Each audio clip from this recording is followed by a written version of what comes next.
जय हिंद दोस्तों। आज हम जानेंगे मैथ के सेट के बारे में। यानी देखिए, इसमें हम पढ़ेंगे अलग अलग क्वेश्चन, जैसे त्रिभुज के पढ़ेंगे, निर्देशांक ज्यामिति के पढ़ेंगे, बीजगणित के पढ़ेंगे, यानी सभी मैथों का सेट पढ़ेंगे। ठीक है, इसमें हम 20-25 क्वेश्चन प्रतिदिन हम क्या करेंगे, सेट बनाएंगे। ये देखिए हर एग्जाम के लिए है, या एमटीएस आरआरबी यानी ग्रुप डी यानी रेलवे, हर एग्जाम के लिए ये सेट है। ठीक है, हर एग्जाम में इससे क्वेश्चन पूछेगा, अब पूछता भी है। तो देखिए क्वेश्चन दिया है, चलिए हम स्टार्ट करते हैं। पहला नंबर क्वेश्चन, उस त्रिभुज के केंद्र के निर्देशांक ज्ञात करें। उस त्रिभुज के केंद्र के निर्देशांक ज्ञात करें जिसके शीर्ष मूल बिंदु 6, 0, 6, 8, 12 तथा 8, 0 है। ठीक है, चलिए हम इसको बना रहे हैं। हम इसमें जानेंगे सब ट्रिकली विधि से मैथ। हम लोग कंपटीशन का तैयारी कर रहे हैं। ठीक है, तो देखिए सबसे पहले हम क्या करेंगे, 0, 8, 8, 8, 8, 16। तो 16 बटा हम क्या लिख देंगे, 3। कहाँ 16 बटा 3 लिखेंगे, क्योंकि त्रिभुज के तीनों कोण, त्रिभुज में कितने कोण होते हैं, 3, 1, 2, 3। तो इसलिए हम नीचे क्या लिखे हैं, 3। ठीक है, अब चलिए, अब दिया है, अब जोड़ेंगे 6, 6, 12 कितना होगा, 18। 18 में अब 0 जोड़ेंगे तो क्या होगा, 18, यानी 18 बटा हम क्या लिख देंगे, 3। चलिए कोई दिक्कत, ऑप्शन पहले हम लिख दें।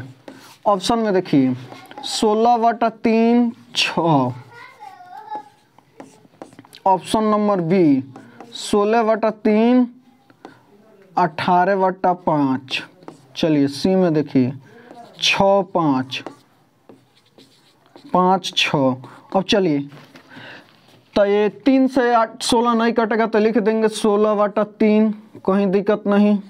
अब चलिए 3 छक्का 18 का हो जाएगा 6, यानी यही हमारा क्या हो गया, त्रिभुज के केंद्र निकल गया, यानी हमारा ये क्या है, आंसर है। तो देखिए कौन सा ऑप्शन सही है, तो ऑप्शन नंबर ए सही है। तो ऐसे ही हम सब क्वेश्चन क्या करेंगे, बारी बारी से हम सॉल्व करेंगे। ये हो गया त्रिभुज से रिलेटिव। ठीक है, चलिए हम अगला क्वेश्चन देख रहे हैं।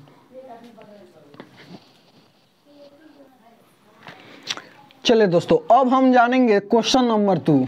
यानी क्वेश्चन नंबर 2 कह रहा है कि कोई धनराशि चक्रवृद्धि ब्याज से 2 वर्षों में 4000 रुपया हो जाती है तथा 4 वर्षों में वही रुपया 6750 रुपया हो जाती है, तो राशि क्या होगी, यानी मूलधन पूछ रहा है हमसे। क्या पूछ रहा है हमसे, निकालना मूलधन। तो चलिए हम लोग सॉल्व करते हैं। तो देखिए क्या होगा, 2 वर्षों में कितना हो रहा है, 4500। अब देखिए, अब 4 वर्षों में कितना हो रहा है, 4 वर्षों में हो रहा है 6750 रुपया। ठीक है, तो हमसे पूछ रहा है का राशि क्या होगी, यानी मूलधन हमसे पूछ रहा है। ठीक है, मूलधन हमसे पूछ रहा है। तो देखिए ये हमारा पहल का राशि हो गया, ये हमारा पहल का धन हो गया, ये हमारा दूसरा का धन हो गया। ठीक है, यानी धन ए का धन 2। ठीक है, सबसे पहले हम क्या करते हैं, ऑप्शन लिख दे। ऑप्शन हम लिखना भूल ही जाते हैं। 4000, बी में 5000, सी में 3000, डी में 2000। चलिए, तो राशि 2, यानी हमारा धन कितना है, 2, धन 1 और धन 2। तो चलिए हम लोग क्या ज्ञात करेंगे, राशि यानी मूलधन। तो A1 गुना A1 बटा A2। चलिए A1 का मान कितना है, A1 का मान कितना है, 4500। 4500 गुना 4500 लिखेंगे, अब बटा 6750 रुपये। 0 से 0 कटा, काट छाट कर पूरा हमारा कितना आएगा, 3000 आएगा हमारा।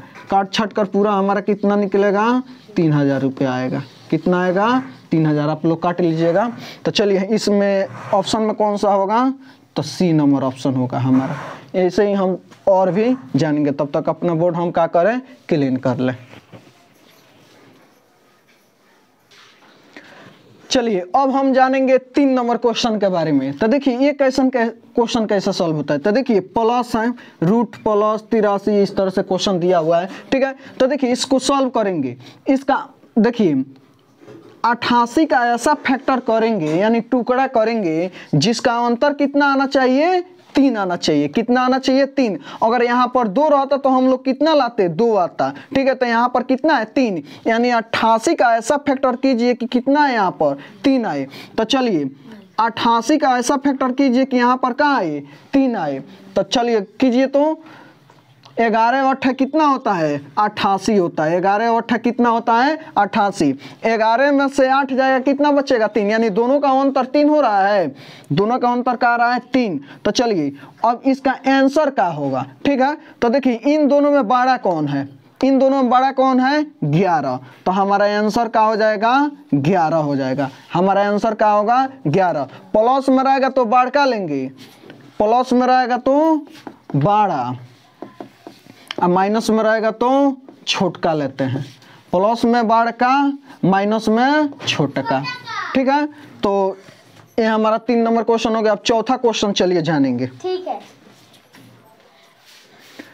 चलिए दोस्तों अब हम जानेंगे क्वेश्चन नंबर 4 के बारे में। तो देखिए उससे ही रिलेटिव क्वेश्चन है कि हम बतलाए थे माइनस रहेगा तो छोटका लेंगे, माइनस रहेगा तो छोटा, ठीक है। प्लस रहेगा तो बड़का लेंगे। तो इसमें देखिए माइनस की प्लस है तो इसमें है माइनस, तो माइनस में रहेगा तो छोटका अंक वाला लेंगे। तो देखिए हम बना रहे हैं, देखिए यहाँ पर है रूट अंदर 63 माइनस 2। तो देखिए हम 63 का ऐसा फैक्टर करेंगे यानी गुना करेंगे कि अंतर कितना आना चाहिए, उसका 2 आना चाहिए। उस समय हम लाए थे कितना, 3, अब हमको कितना आना चाहिए, 2। तो देखिए इन दोनों का ऐसा फैक्टर कीजिए 63 का, क्या होगा, तो 7 9 63, 7 9 क्या होगा, 63, यानी 9 में से 9 और 7 का अंतर कितना हो रहा है, 2 आ रहा है। तो अब देखिए इसमें माइनस है तो सबसे छोटा कौन इसमें, 7 है। तो हमारा आंसर क्या होगा, 7 ही होगा। हमारा आंसर क्या होगा, 7 ही होगा। चलिए 5 नंबर क्वेश्चन के आगे चलते हैं। चलिए दोस्तों अब जानेंगे 5 नंबर क्वेश्चनों के बारे में। तो देखिए कह रहा है कि द्विघात समीकरण x square minus 4x plus k बराबर 0 का एक मूल x बराबर 3 है, तो दूसरा मूल क्या होगा।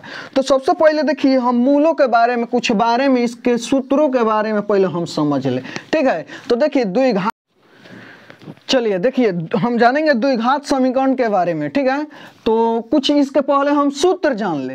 तो देखिए क्या होता है, जैसे आप लोग जानते होंगे अल्फा प्लस बीटा बराबर का होता है माइनस b/a होता है, ठीक है। यानी इसको हम कहते हैं शून्यकों का योग। क्या कहते हैं, शून्यकों का योग। अल्फा बीटा बराबर का होता है c/a होता है, ठीक है। अब देखिए इसको हम कहते हैं शून्यकों का गुणनफल। क्या कहते हैं, शून्यकों का गुणनफल। एक और सूत्र होता है x square minus alpha plus beta x plus alpha beta, इसको हम कहते हैं द्विघाती सूत्र। इसको हम कहते हैं, क्या कहते हैं, द्विघाती सूत्र कहते हैं। तो देखिए यहाँ पर क्या हुआ है कि यहाँ पर कह रहा है कि एगो तो मूल दे दिया है, यानी अल्फा का मान दे दिया। यहाँ पर कहने का मतलब यहाँ पर अल्फा का मान दे दिया है, तो बीटा का मान पूछ रहा है, यानी अल्फा का मान यहाँ पर कितना है, 3 है, तो बीटवा का मान कितना होगा ये पूछ रहा है, बेटवा ना बीटा। तो देखिए हम चलिए सॉल्व हम कर रहे हैं। तो देखिए तो बात सुनिए हम कैसे सॉल्व इसको करेंगे। तो देखिए x square minus 4x plus k बराबर 0, इस वाले भाग को हम कहते हैं अल्फा प्लस बीटा, इस वाले भाग को हम कहते हैं अल्फा बीटा। यानी कहने का मतलब इसको हम कहते हैं बीच वाले भाग को शून्यकों का योग, इसको हम कहते हैं शून्यकों का गुणनफल, ठीक है। तो देखिए इसमें अल्फा का मान यानी एक मूल मालूम है, यानी अल्फा का मान कितना है यहाँ पर, तो 3 है। अल्फा का मान कितना है, 3 है। अल्फा का मान 3 है, तो बीटा का मान तो 1 होगा। आया कि नहीं समझ में, कैसे कि तभी तो जोड़कर कितना हुआ होगा, 4 हुआ होगा। तभी तो जोड़कर कितना हुआ होगा, 4 हुआ होगा। आगे देखिए, अब देखिए कैसे हम करें, आगे बनाएंगे। तो दोनों को जोड़ने पर कितना होगा 4, कहीं दिक्कत? चलिए यहाँ तक तो समझ गए। अब देखिए बनाने का विधि, यहाँ पर कितना है, शून्यकों का योगफल 4 है, हमारा एक मूल कितना है 3 है, तो 4 में से 3 घटा देंगे 1, हमारा यही आंसर हो गया। देखिए ऑप्शन में कौन सा होगा, सी नंबर, यही हमारा क्या है आंसर है। चलिए ऐसे ही और क्वेश्चनों के बारे में हम लोग देख रहे हैं।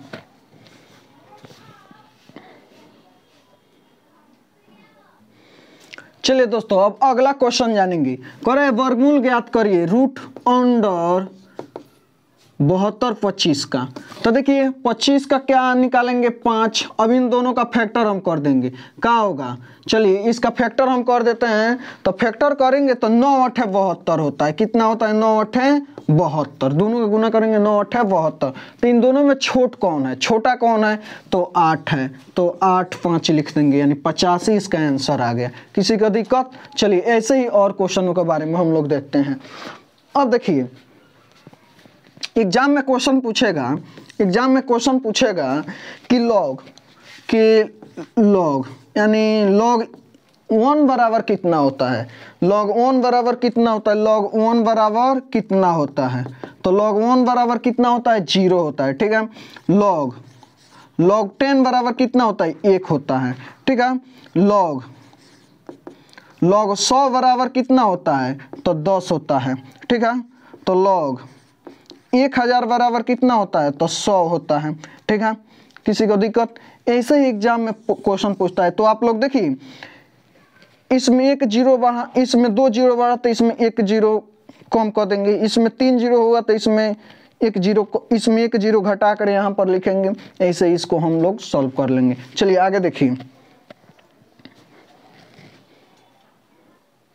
चलिए दोस्तों अब हम जानेंगे यदि 0 1 2 3 डिजिट 9 का मानक विचलन के हैं, यानी यहाँ से 0 से लेकर 9 का मानक विचलन का मान कितना दिया है के, तो 10 11 12 13 डिजिट 19 का मानक विचलन क्या होगा, ठीक है। अब हम लोग को एक ज्ञात करना है। तो सबसे पहले हम देखेंगे कि देखिए 0 यानी 0 में से 10 जाएगा 10 बचेगा, 1 में से 11 जाएगा 10 बचेगा, यानी इन सब का मान कितना आ रहा है 10 आ रहा है, क्या आ रहा है 10 आ रहा है। 9 में से 19 घटेगा तो 10 बचेगा, यानी क्या है हमारा ये बराबर है। तो जितना इसका मान कितना दिया है के, तो इसका भी 19 का भी विचलन मान क्या होगा के, यानी हमारा आंसर इसका क्या होगा के। तो ऑप्शन में देखिए कौन डी।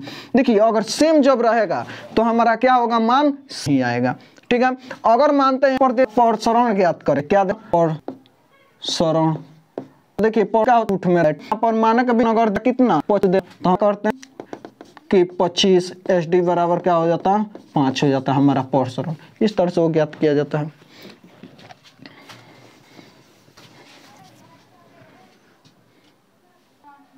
चलिए अब हम जानेंगे, देखिए इस तरह से भी क्वेश्चन पूछ सकता है एग्जाम में कि 8 इतना 5 गो 8 दिया है, 4 गो 8 दिया है, 3 गो 8, 2 गो 8, 1 गो 8, यानी सबको जोड़ने के लिए। तो हम जानते हैं कि जोड़ने में तो समय लग जाएगा। इसमें कितना 8 है तो 5 है, इसमें कितना है तो 4 है, इसमें कितना है 3 है, इसमें कितना है 2 है, इसमें कितना है 1 है। तो सबसे पहले हम क्या करेंगे गुना करेंगे, 8 5 40, इसके इकाई अंक से हाथ में लगा 4।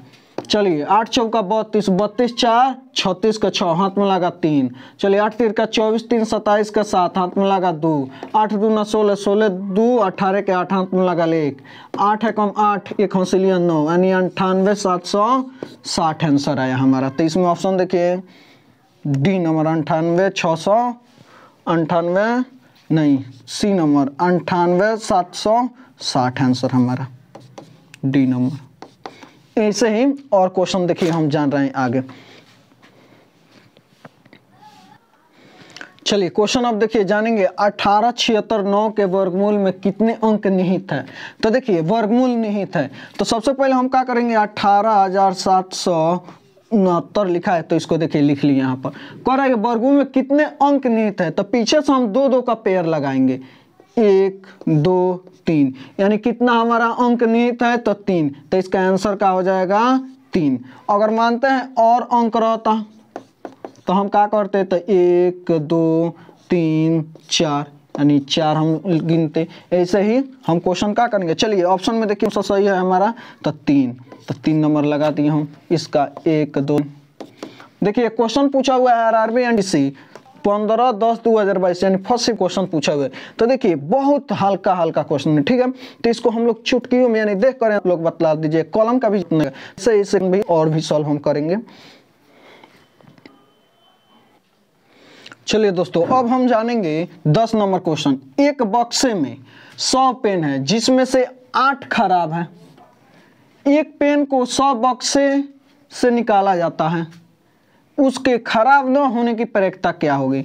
यानी कहने का मतलब देखिए पेन की संख्या कितनी है, 100 है। पेन की संख्या कितनी है, 100, जिसमें 8 है। यानी कहने का मतलब ये खराब पेन खराब कितना है, तो 8 है। 8 है। देखिए खराब ही पेन क्या होगा, 8 में 100 में से जाएगा 92, ठीक है। तो चलिए हम लोग को तो पता चल गया। पूछ रहा है खराब न होने की प्रायिकता क्या होगी, खराब न होने की प्रायिकता क्या होगी, यानी क्या पूछा है, प्रायिकता पूछे। तो प्रायिकता क्या होगा, ठीक। तो चलिए प्रायिकता कुल पेनों की संख्या कितनी है, खराब न होने की 100 कितना 100 कटा छटा लीजिए तो क्या होगा 23 25 23 यानी 23/25 हमारा जाएगा आंसर हो जाए। कौन नंबर, सी नंबर हमारा क्या हो आंसर हो गया। चलिए और भी जानते हैं हम क्वेश्चन ऐसे ही से।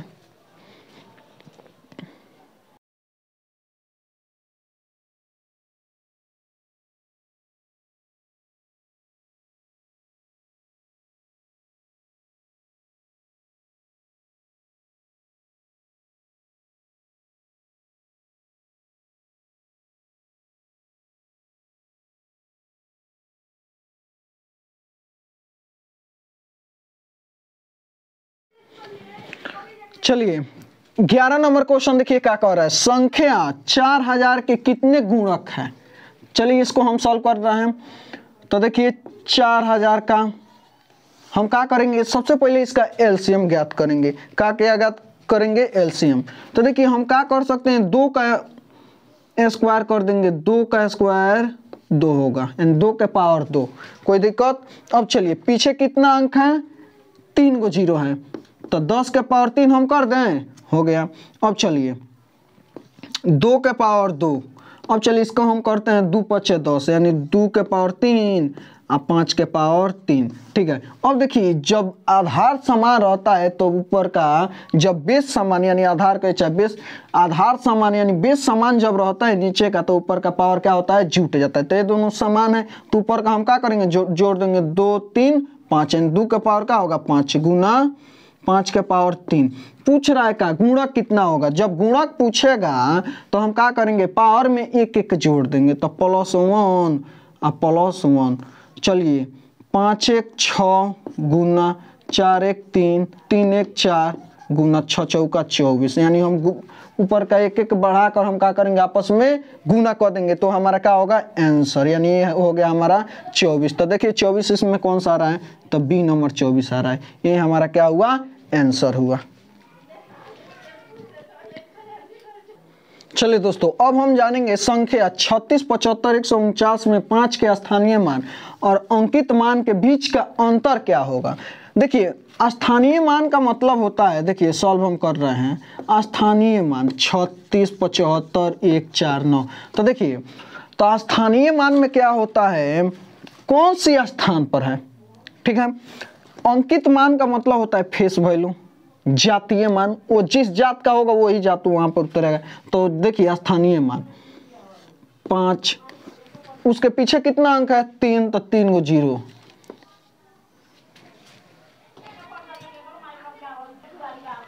अब देखिए अब जातीय मान क्या है 5, यानी यहाँ पर 5 हम लिख देंगे। पूछ रहा है क्या हमसे, अंतर यानी घटा, यानी घटा देंगे क्या होगा, चलिए 5 9 9 4, यानी आंसर हमारा क्या हो गया 5400 4995 आया।